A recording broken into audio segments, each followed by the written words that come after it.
What's up, everybody? Silver here with a Halo Wars 2 achievement guide. This time we're doing You've Got a Case of the Birley, which is in a 1v1 skirmish against a legendary AI. Recycle your base in the first 5 minutes and then win.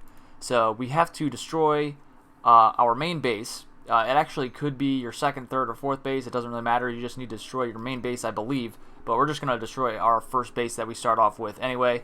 And you can see here we're going to set up a skirmish game. We're going to give ourselves the max amount of supplies and power you could start with. You can see I'm just adjusting the settings here, and we could go in and do whatever we want, really. I think I lower the cooldown time. Yeah, I do. There I do. 200%. Actually, I think I did the opposite. I should have done 50% so I could do it more often. But anyway, we're going to play against. It's kind of not very intuitive how you select which enemies you want to play against.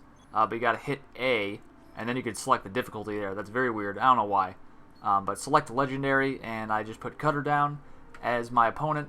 And I'm going to start up a game on Sentry, actually, not on Bedrock. At this point, I have sped up the video to about 2.5 times the normal speed, just because the game itself takes about 8 to 9 minutes, so I want to cut down on the amount of time you have to sit here and watch this. But you can see what I'm doing here is I'm going around the entire map and claiming all of the mini bases and normal size bases for myself. And by doing that, I'm not allowing, obviously, the opponent to collect any bases. And the reason I could do that is because one of the things I did not mention when I was rambling about options or game settings earlier in the video was one of the things you could deactivate is the Fog of War.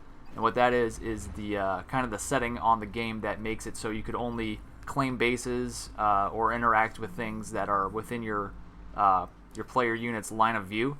So basically, it takes that entire Fog of War off the map, so you could just go and with your cursor look at any part of the map and claim any base even if you're nowhere near it. So what you want to start doing once you claim all these bases is start pumping out Marines as fast as possible. So you could set up each base to only have to pump out 2 or 3 Marines, and by the time they are all done doing that, you have a full army pretty quickly, or at least close to a full army, a much bigger army than your opponent. And you can see here this guy's trying to claim one of those bases right there. I destroyed it, and now I'm quickly going and moving around his base, his final base. And when you do this, when you designate all your bases to start pumping out Marines, you want to take one base and designate that as your kind of your research base. So you want to research the grenade throwing ability and also the whatever the next one is.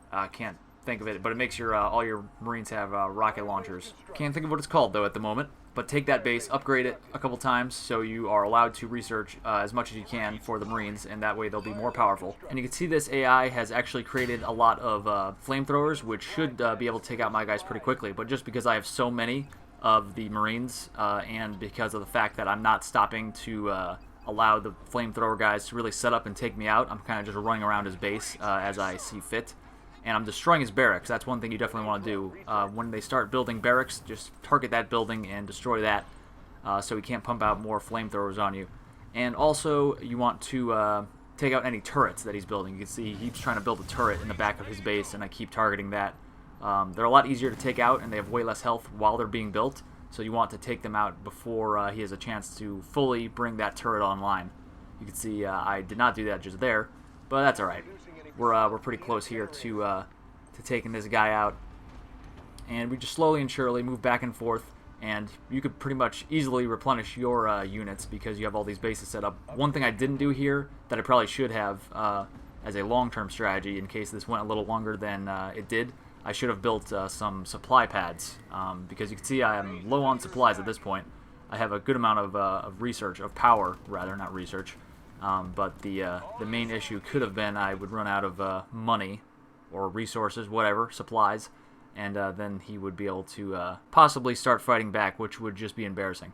But that's an easy way to get that achievement. It didn't pop here because I've already gotten the achievement a couple months ago, but rest assured that's how I did it. One thing you want to do is attack right around when I started attacking. You don't want to wait for a full army of Marines before you attack, because in that instance you're actually allowing the AI to have more time to build more flamethrower units, which would not be good for your cause.